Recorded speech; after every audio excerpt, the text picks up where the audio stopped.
Bismillah abi walibni waruhil kudus al-ilahul wahid. Demi nama Bapa, Putra, dan Rohul Kudus, ketiganya yang esa. Shalom sahabat yang dikasih oleh Tuhan, berjumpa kembali dengan saya di channel ini. Terima kasih buat teman-teman yang selalu setia mendukung perkembangan channel ini dengan cara subscribe, like, komen, dan share. Tuhan memberkati kita.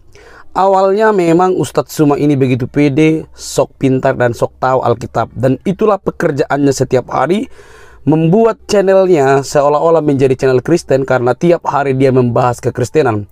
Apakah ilmunya ada? Tentu jauh di luar yang diharapkan. Ya namanya muslim, polemikus, mana mungkin dia tahu kebenaran. Dia nggak percaya itu Alkitab adalah kitab suci sendiri.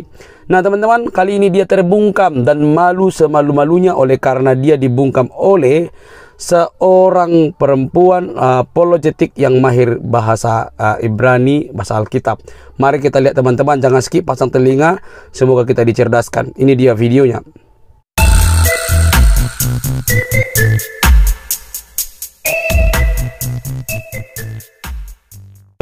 Nah, ketika kemudian kita masuk ke dalam pengajaran tradisi atau Kabbalah mistik Yahudi, di situ yang mana yang kena kepada Yesus? Neza keabadian tidak, Teferet kecantikan tidak, Din keadilan. Saya sudah bilang tadi, coba kamu buka Kejadian 2 ayat 22 ya.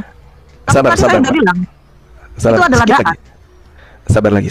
Jadi kemudian di dalam Yesaya 43 ketika saudari saya ini mengambil data itu, Tuhan malah mengatakan Atem Edai, dia mengangkat saksi.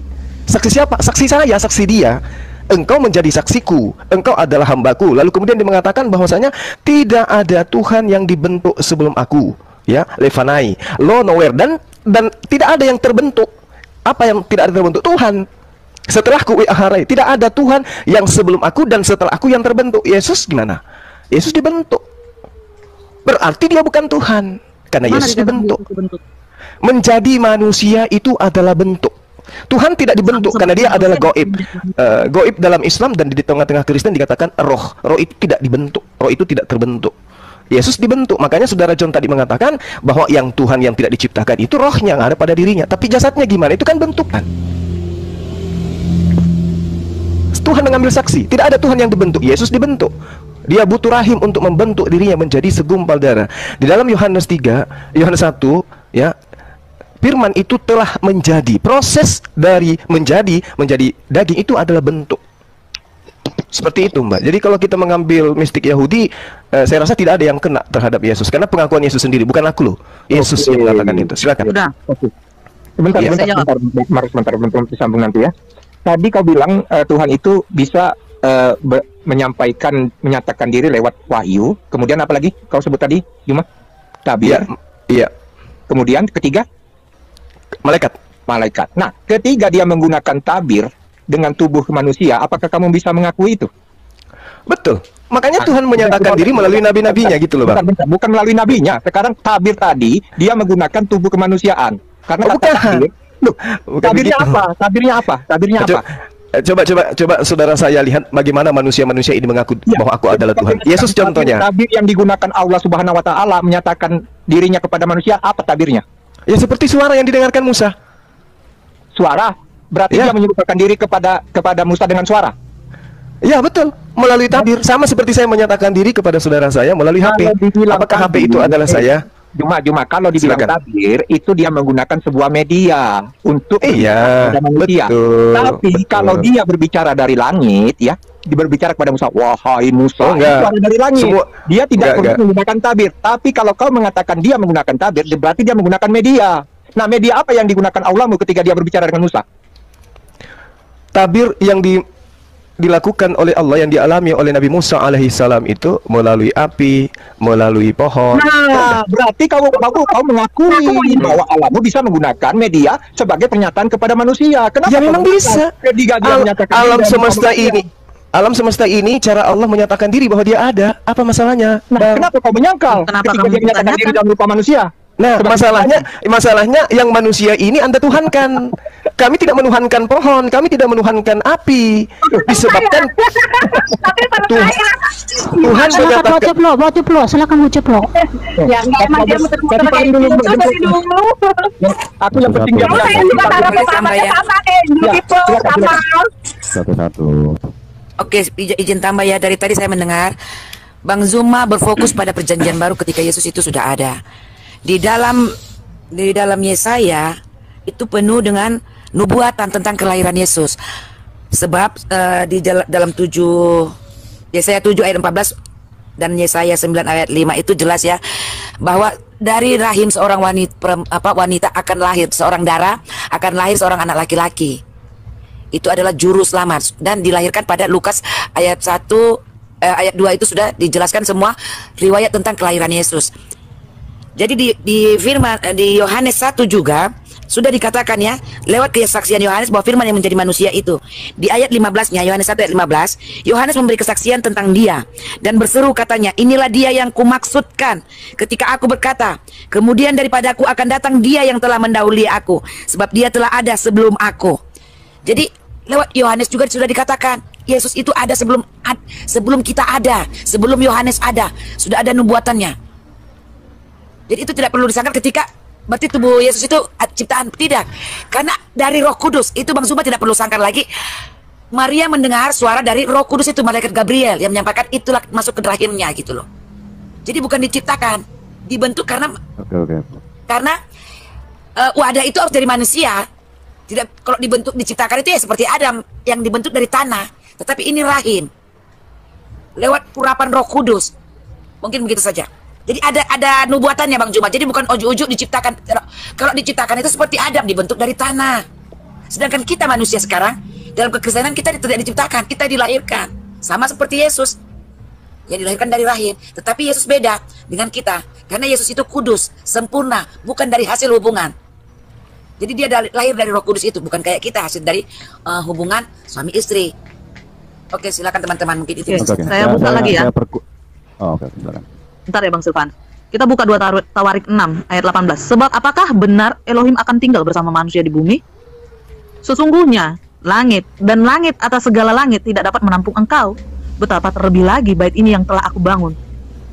Ya.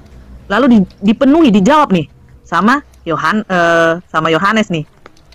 Yohanes 1 ayat 15. Yohanes bersaksi tentang dia dan dia berseru-seru sambil mengatakan, dia inilah yang telah aku katakan, orang yang datang sesudah aku. Dia telah ada sebelum aku, karena dia adalah lebih dahulu daripada aku. Dan dari kepenuhannya, kita semua bahkan telah menerima anugerah demi anugerah. Sebab Torah yang telah diberikan melalui Musa, anugerah dan kebenaran telah datang melalui Yesus HaMasiah. Tidak seorang pun pernah melihat Elohim. Ya, dengar ini, yang ini paling kunci. Tidak seorang pun pernah melihat Elohim. Dia Putra Tunggal yang ada dalam dekapan Bapa, dialah yang telah menyatakannya. Ini adalah penggenapan akan Zohar 2 ayat 115b yang kamu bilang tidak mungkin ada ayat kitab Yahudi yang pernah menyatakan itu menggenapi, tapi dinyatakan di dalam Zohar 2 ayat 115b.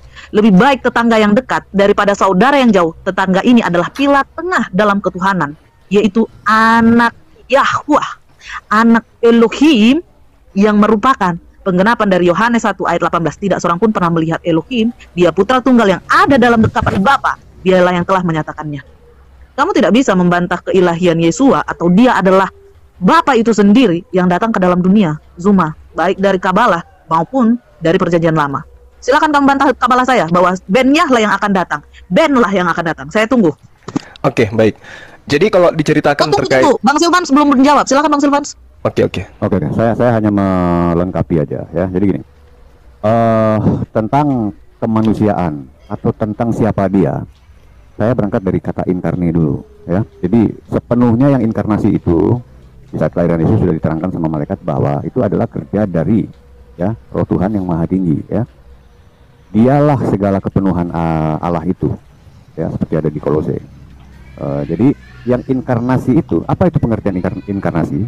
Di situ diterangkan di dalam ayat itu ya, di dalam bahasa Indonesia bahwa dia akan menjadi sama seperti ya, bukan menjadi manusia atau human being, tapi ada di bahasa Inggrisnya likeness. Likeness itu menjadi sama seperti, likeness artinya human likeness ya, menjadi seperti.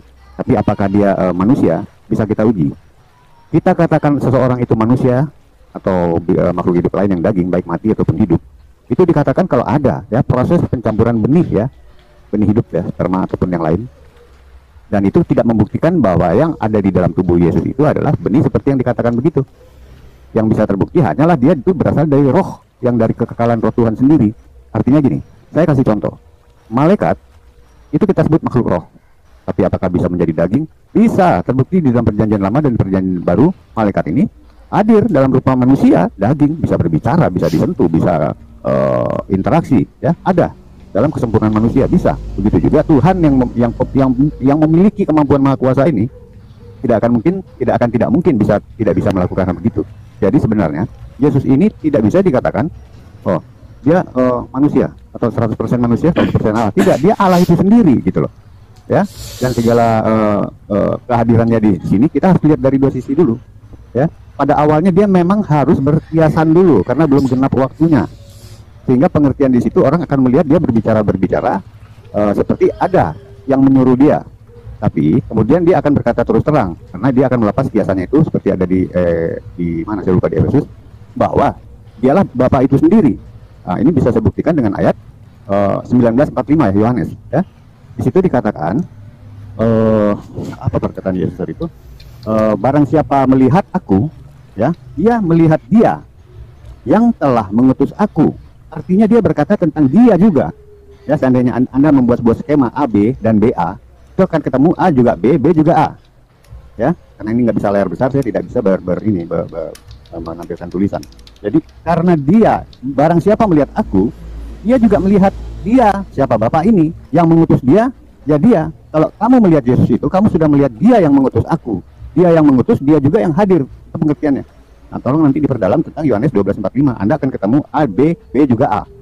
Gitu. Jadi di dalam kehadirannya di dunia ini, karena dia hadir di antara orang-orang yang memang dia harus menjadi guru, harus mengajar, sehingga dia harus mengatakannya dan harus memberikan contoh. Tapi apakah dia sebagai utusan? Tidak, karena sudah dikatakan dia itu bukan duta dan bukan utusan. Karena dia adalah dia itu sendiri.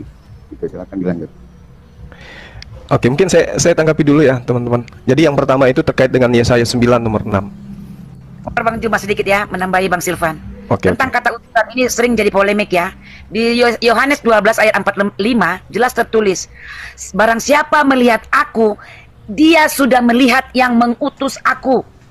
Jadi dengan secara tidak langsung Yesus mengatakan bahwa gambaran dia itulah Bapa itu yang mengutus. Siapa yang melihat aku, dia sudah melihat yang mengutus aku. Yesaya 12 ayat 45. Terima kasih Bang Juma, lanjut. Oke. Jadi Yesaya 9 nomor 6 yang tadi saudara bawa, itu sebenarnya digenapi bukan oleh Yesus, digenapi oleh Hizkia. Hizkia yang berhasil mengusir tentara Asyur, ya, yang kemudian sama ketika Gedeon juga mengusir Midian.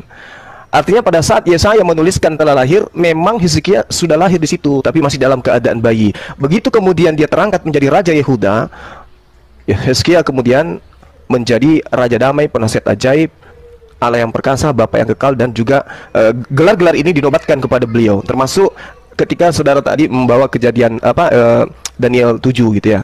Nah, kalau mau lebih jelasnya, ya itu bisa kita jadikan sebagai tema baru nanti ya di sesi lain kalau saya dikasih kesempatan.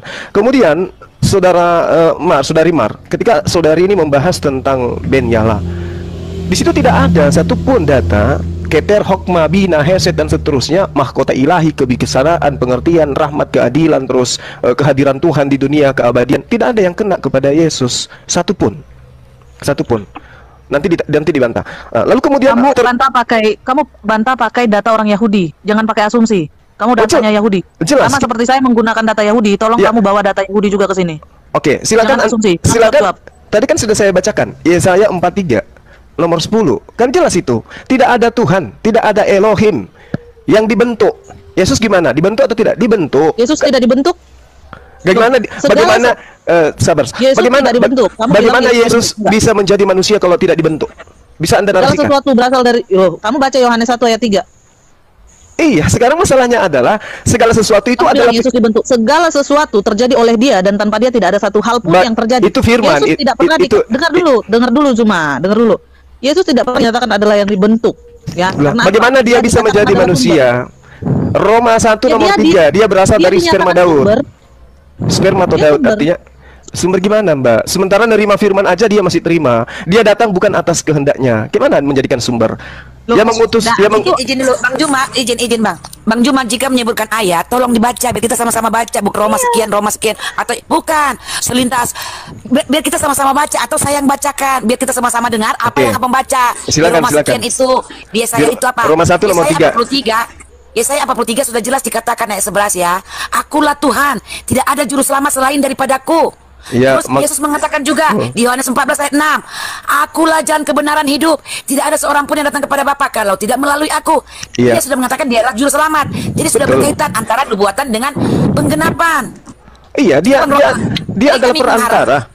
Dia perantara. Jadi jika Bang Juma mengatakan ayat, tolong dibacakan, bukan selintas lewat. Jadi biar kita menyimak yang di bawah, biar typingan juga sehat. Sabar Pok. Roma 1 nomor 3 coba Anda baca. Di situ ada dikatakan spermatodaud. Berasal dari spermatodaud. Berasal dari benih Daud. Berarti dia dibentuk. Bagaimana dia bisa menjadi manusia kalau tidak dibentuk jadi manusia? Itu dulu poinnya. Apakah dia melayang dari langit turun? Enggak. Berdasarkan narasinya Bang Juma, kita sama-sama baca dulu pelan-pelan. Iya, silakan. Gitu. Berapa tadi? Roma 1:3.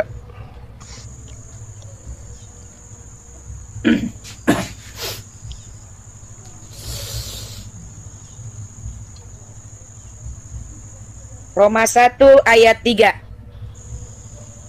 Roma 1 ayat 3 tentang anaknya yang menurut daging diperanakan dari keturunan Daud. Dan menurut Roh Kekudusan dinyatakan oleh kebangkitannya dari antara orang mati bahwa ia adalah anak Allah yang berkuasa, Yesus Kristus Tuhan kita. Nah, tidak ada dari sperma Daud. Bahasa aslinya di situ jelas keturunan itu benih. Mani. Keturunan Daud. Sperma. Itu artinya itu keturunan Daud. Kita pakai bahasa Indonesia supaya kita semuanya bisa menyimak baik-baik. Jadi, pakai bahasa yang lain. Sperma itu bahasa aslinya spermatodaud artinya Daud. Benih Daud. Yesus itu adalah keturunan Daud karena Yusuf dan Maria itu keturunan Daud. Dikatakan sperma Daud. Sperma Daud artinya benih. Artinya benih dari Daud kan gitu. Ya ini data. Ini data.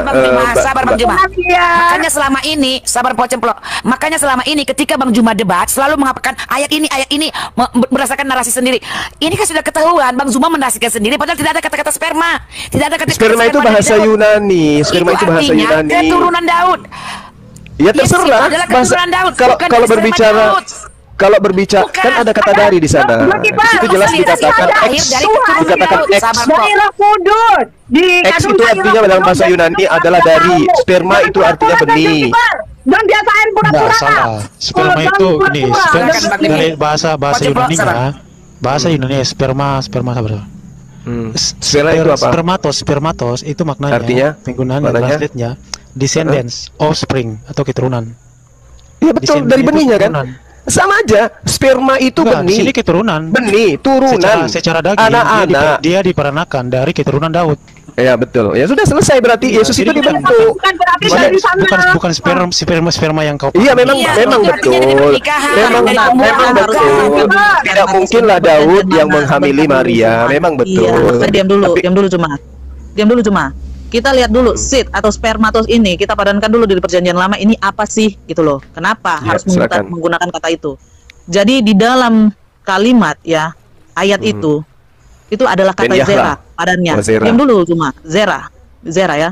Itu ada sepadan dengan Genesis 1 ayat 11.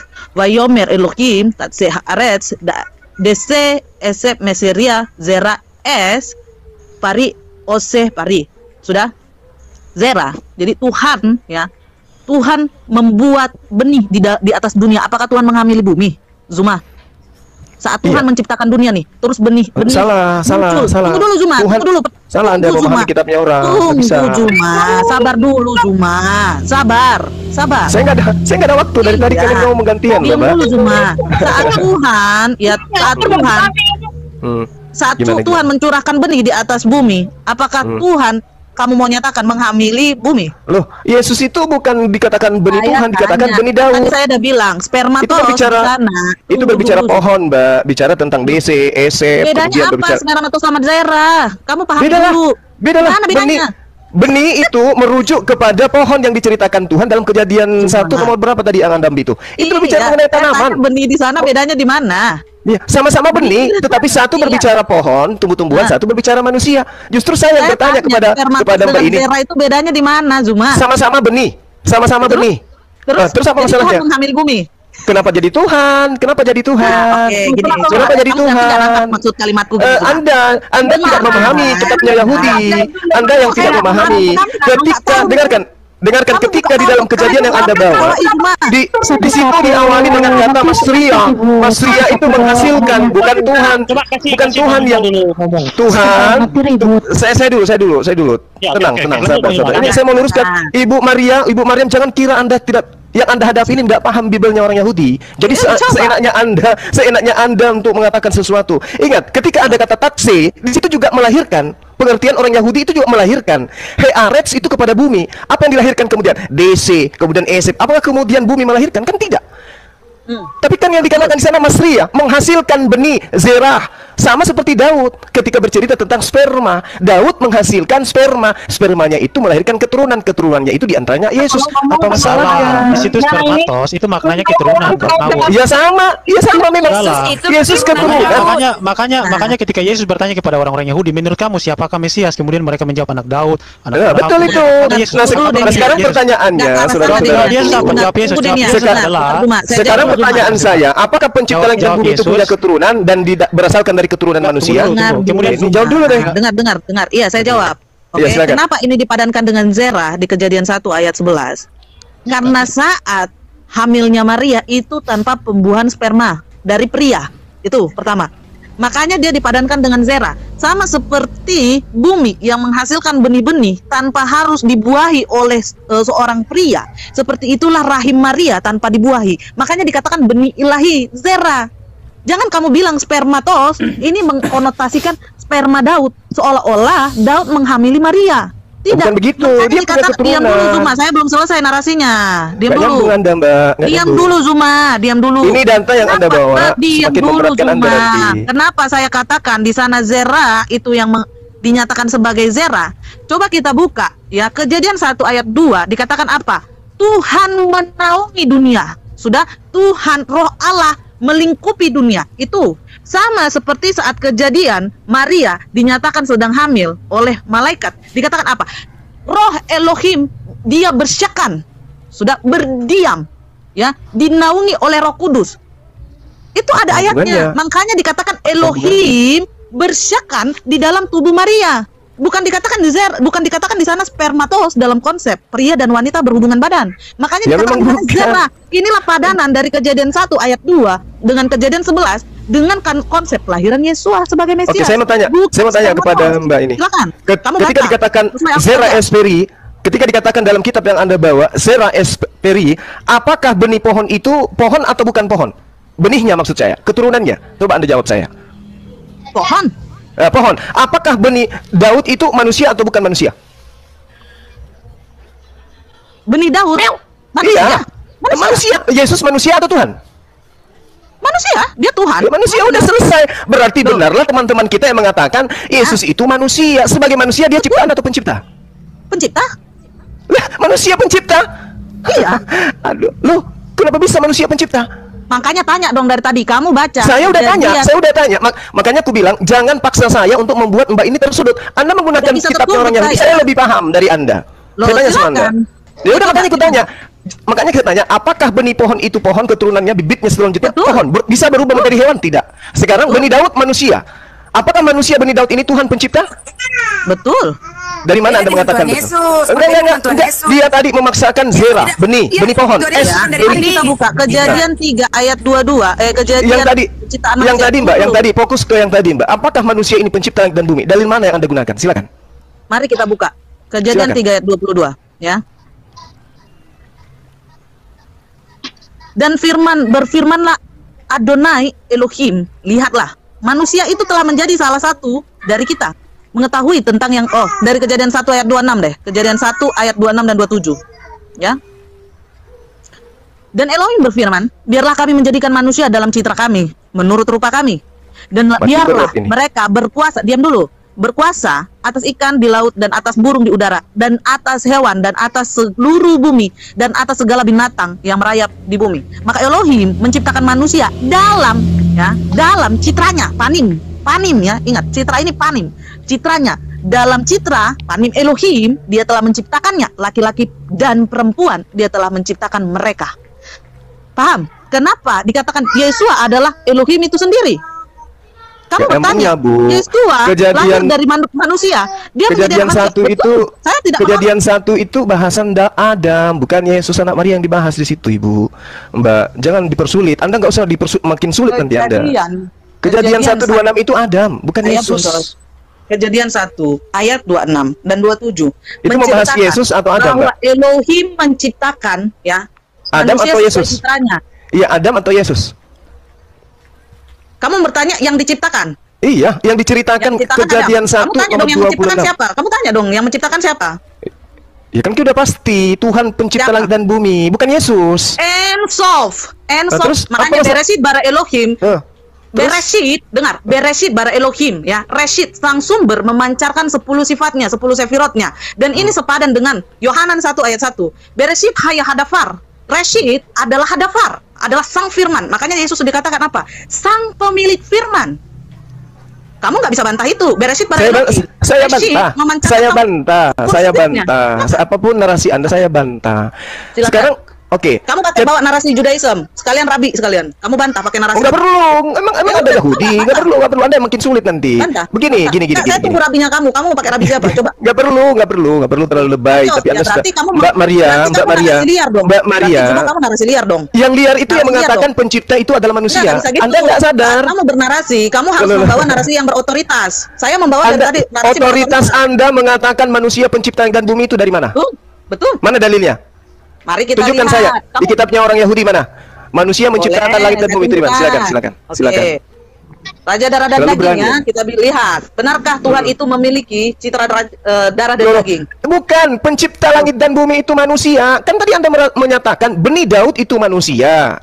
Betul. Dan Tuhan Anda manusia. Apakah pencipta langit dan bumi ini adalah manusia? Anda mengatakan ya. Mana narasi Anda itu dibangun oleh dalil mana? Tunjukkan. Iya, tunggu dulu. Mari kita lihat ya, Raja darah dan daging. Saya sudah mau melunak dengan membahas perjanjian kitab saudara. Kenapa lari ke Yahudi? Anda makin berat nanti. Oh enggak, saya malah menunggu kamu menggunakan. Loh, ini saya sudah menunggu. Saya menunggu narasi kamu yang menggunakan narasi yang ibu bangun dari kitabnya orang Yahudi. Sekali lagi saya katakan saudariku akan semakin mempersulit kamu menggunakan narasi rabi. Kamu enggak menggunakan narasi rabi. Nah, mana narasi rabinya mengatakan pencipta langit dan bumi Hasem itu adalah manusia? Saya tunggu, silakan. Saya tidak menyatakan manusia biasa seperti saya ya. The king of the apa-apa. Ya, yang jelas Daud itu manusia biasa, keturunannya manusia biasa. Ayo. Anda tadi bawa Zera. Nah, silakan. Assalamualaikum Gurunda, selamat siang semua. Waalaikumsalam. Iya, Dek. Silakan. Ya, enggak, nanti kalau isi menawarkan Gurunda, kalau ditimpa terus biar pakai timer maksudnya. Lanjut nanti diskusinya. Iya, teman kita bagus kok diskusinya. Oke, hari tadi ini kondusif dan terkontrol, jadi saya pikir nggak ada timer. Iya, tadi sempat Bang, makanya saya bilang nawarin. Oke, lanjut. Kita tunggu narasi saudari kita Maria bahwa pencipta dan bumi itu adalah manusia. Raja darah dan daging. Berapa lama Mbak kita tunggu? Silakan kamu bernarasi dulu, saya mengambil data dulu. Oke, baik. Jadi ketika saudari kita sudah mengakui bahwa Yesus itu adalah Tuhan pencipta langit dan bumi dan adalah keturunan Adam, mau sampai 2 hari sebelum kiamat pun data itu tidak akan ada, kecuali ada revisi baru. Kamu tenang aja. Oh ini, oke. Kamu bilang data itu tidak akan ada. Coba 8 ya, dia berkata begini. Mengapa yang terberkati disebut Raja Kemuliaan? Karena dia membagikan kemuliaan kepada mereka yang takut akan dia. Bagaimana? Raja, darah dan daging. Tidak ada yang menunggang kudanya dan tidak ada yang duduk di singgasananya. Tetapi yang Maha Kudus, ya, Hakados Baruchu, menyuruh Salomo duduk di singgasananya, seperti yang dikatakan Salomo duduk di singgasana Tuhan sebagai raja, dan yang Maha Kudus menyuruh Elia. Nah, raja darah dan daging. Tuhan dikatakan raja darah dan daging. Kamu bisa bantah nggak? Silakan kamu bantah. Apa yang Anda sampaikan ini?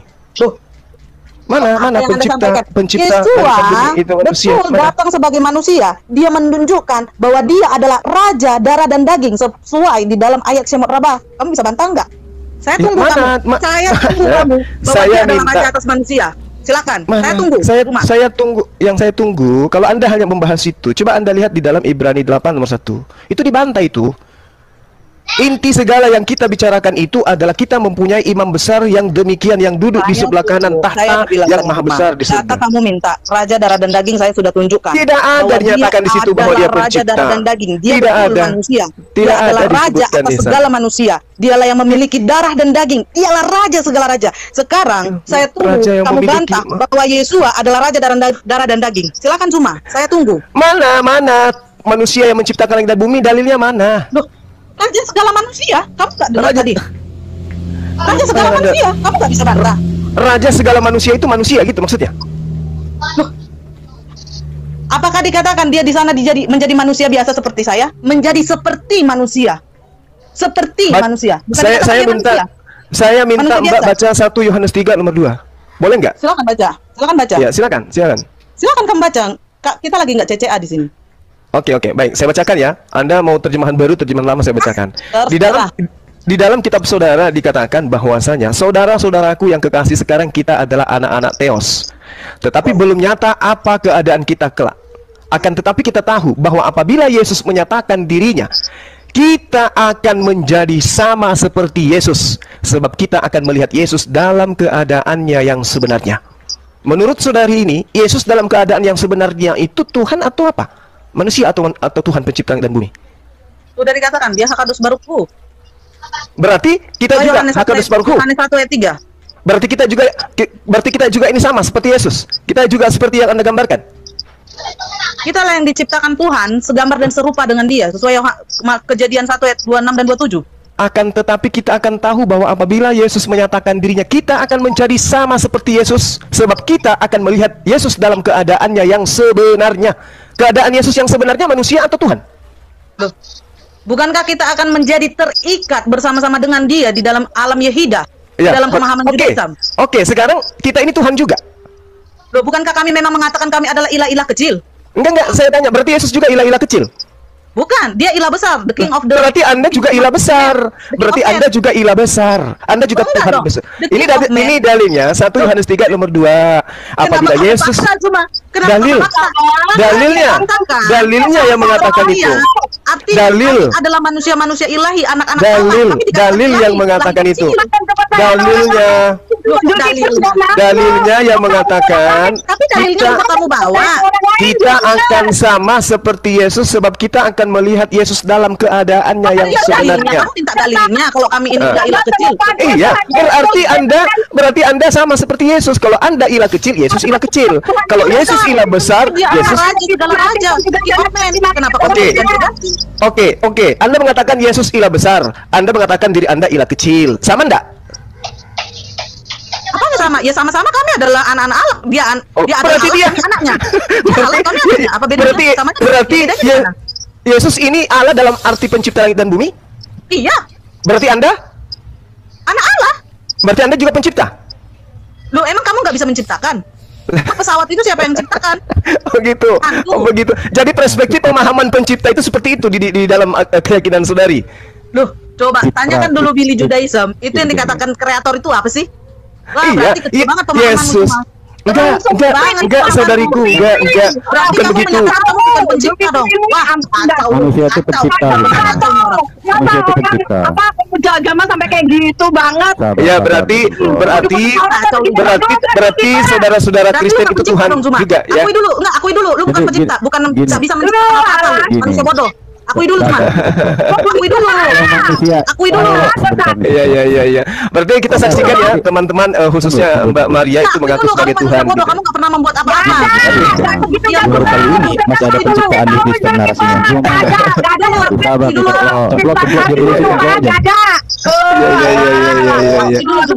Berarti saudari-saudara Kristen ini adalah pencipta. Oh ya.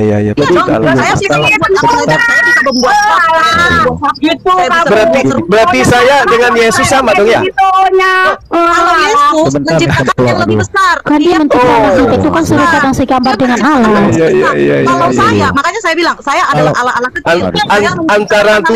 Antara Tuhan pencipta, antara Tuhan pencipta dengan manusia yang berkarya sama nggak?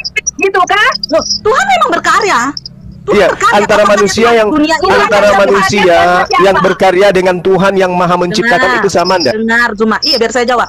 Tuhan maha berkarya, makanya dia disematkan kata maha. Makanya ini adalah semua karya. Kalau manusia, sedangkan manusia adalah karya. Ya, kita yang kita juga berkarya. Kita berkarya, tapi bukan maha karya. Kita berkarya. Apa karya kita? Meja karya kita. Keadaan Yesus yang sebenarnya apa? Pesawat karya manusia kita. Atau Tuhan? Gimana? Keadaan Yesus yang sesungguhnya manusia atau Tuhan? Dia adalah raja segala raja, baik yang saya raja tanya, atas manusia, the king of man, the king of Messiah, the king of the king. Itu kamu nggak bisa bantah. Baca Ibrani 8 nomor 1. Dulu cuma, kamu selesaikan dulu satu. Raja segala raja. Kamu jawab dulu. Kamu mau menyatakan manusia tidak mampu. Aspek raja di atas rajanya Yesus itu yang mana, Mbak Maria? Tadi itu kembali ke tema dulu. Selesaikan satu tema dulu baru pindah. Nanti merujuk kemana-mana. Iya. Maria Tuhan kecil. Kamu harus akui dulu bahwa dengan tidak menghina kecerdasan manusia yang sudah diciptakan lewat citra Allah itu sendiri, harus kita akui kita ini pencipta dan Dia adalah Maha Pencipta. Kenapa Anda menolak bahwa Anda sudah merendahkan kecerdasan yang sudah diberikan gitu? Enggak, ini kita berbicara mengenai kita kreator, Dia the kreator itu sendiri Maha. Ini kita berbicara mengenai keadaan Yesus yang sesungguhnya. Kita akan sama seperti Yesus. Emang saya makanya tadi saya bilang Zuma, kamu akui dulu. Kalau Yesua itu adalah Maha Pencipta. Di mana dalilnya Yesus Maha Pencipta?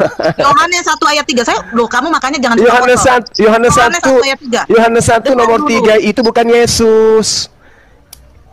Kamu bantah aja nggak bisa, kenapa nggak bisa? Sekarang ketika dikatakan pada mulanya adalah Firman bersama-sama dengan Allah dan Firman itu adalah Allah. Yesus di situ di mana dia? Hadafar. Iya, Beresis hanya hadapar. Oke. Sesuai kejadian. Nih, bacakan ulang. Beresit bara Elohim. Nggak usah. Itu udah di luar kepala. Itu luar kepala itu. Atau memancarkan 10 gini. Lalu di dalam Yohanan 1 ayat 1 berkata Reshit haya hadafar. Reshit sumber adalah sang firman. Oke. Yesus adalah Yesus. Begini Mbak Maria. Sesuatu dijadikan oleh Dia. Dia siapa? Segala sesuatu dijadikan oleh Dia dan Dia siapa? Yesus. Oh Yesus. Jadi bicara tentang Yesus ini. Oke, baik. Tenang teman-teman. Tunggu dulu. Kamu tenang, sabar. Mbak Maria, sabar. Satu. Kamu kan udah paham nih Yohanes 1 ayat 1 itu berbicara tentang Yesus. Boleh nggak saya nanggapi gitu? Sabar. Tadi kamu udah tanggapi. Kamu kan udah paham. Oh Yesus, berarti kamu udah paham nih. Karena itu bukan Alkitab kamu. Notabene kamu nggak akan. Baik teman-teman yang dikasih oleh Tuhan, kita sudah mendengarkan dari awal hingga akhir. Berikanlah tanggapan teman-teman di kolom komentar. Semoga kita boleh memberikan yang terbaik, tidak perlu menyatakan sesuatu yang kurang tepat terhadap keyakinan orang lain. Oke teman-teman, kalau kita bisa mendengar dari awal hingga akhir, maka satu kesimpulan kita, Ustadz cuma memakai Alkitab dan kekristenan untuk mencari makan dengan membahas kekristenan. Hal itu bisa kita lihat dan kita dengar selama ini dari setiap pembahasannya yang begitu liar tentang kekristenan. Hal itu tidak perlu mengherankan. Walaupun dia begitu liar, tetapi dia juga selalu bersemangat membahas dan seolah-olah paling tahu tentang Alkitab. Maka nabi palsu seperti itu atau pengajar-pengajar palsu seperti itu pasti digemari banyak orang. Tujuannya hanya untuk mengkerdilkan iman kekristenan itu dengan cara sembarangan. Tetapi apakah berhasil? Tidak mungkin berhasil. Karena kebenaran di dalam kekristenan itulah kebenaran yang sejati, yang pernah menjadi manusia untuk menyelamatkan umat manusia. Dari sini kita belajar teman-teman bahwa ada banyak orang yang menggemari Alkitab. Alkitab itu, firman Allah itu banyak digemari. Tetapi mereka bukan percaya. Hanya menumpang sesuatu dari cara mereka untuk mengajarkan Alkitab. Tetapi tidak masalah, kiranya lewat pembahasan daripada Ustadz Cuma dan teman-temannya terhadap Alkitab itu, semakin banyak orang untuk percaya kepada Yesus dan mencari kebenaran. Apalagi ini di zaman-zaman canggih, boleh dicari di mana-mana sumbernya, dan hal itu menguntungkan bagi setiap orang. Kiranya Allah Roh Kudus yang menggerakkan setiap umat muslim yang selalu menyaksikan dia membahas Alkitab dan mencari tahu dan akhirnya berjumpa atas penerangan atau kuasa dari Allah Roh Kudus, memberikan mereka pengertian sehingga mereka menjadi percaya kepada Tuhan Yesus. Itu kerinduan kita. Tetapi di sini teman-teman, kalau kita bisa melihat di sini bahwa Ustadz Juma terbungkam, dia tidak mengerti apa-apa tentang kekristenan. Dia hanya menafsirkan secara liar apapun tentang kekristenan dan dia tidak mengerti apa-apa. Tetapi ya udahlah, yang penting kita bisa luruskan dan pekerjaan kita mungkin semakin bertambah untuk meluruskan kesesatan-kesesatan yang ditampilkan, disuarakan oleh polemikus-polemikus seperti Ustaz Juma. Mari cerdas, kita pertanggungjawabkan iman kita supaya nama Tuhan terus dipermuliakan lewat kehidupan kita. Jangan kepanasan, mari cerdas, karena kebenaran itu adalah milik orang-orang yang cerdas dan orang yang mau percaya kepada Tuhan Yesus. Berbahagialah mereka sebab mereka mempunyai kerajaan surga. Sampai di sini teman-teman video saya. Jangan lupa untuk mendukung dengan cara subscribe, like, komen, dan share. Sampai ketemu di video selanjutnya. Bye-bye.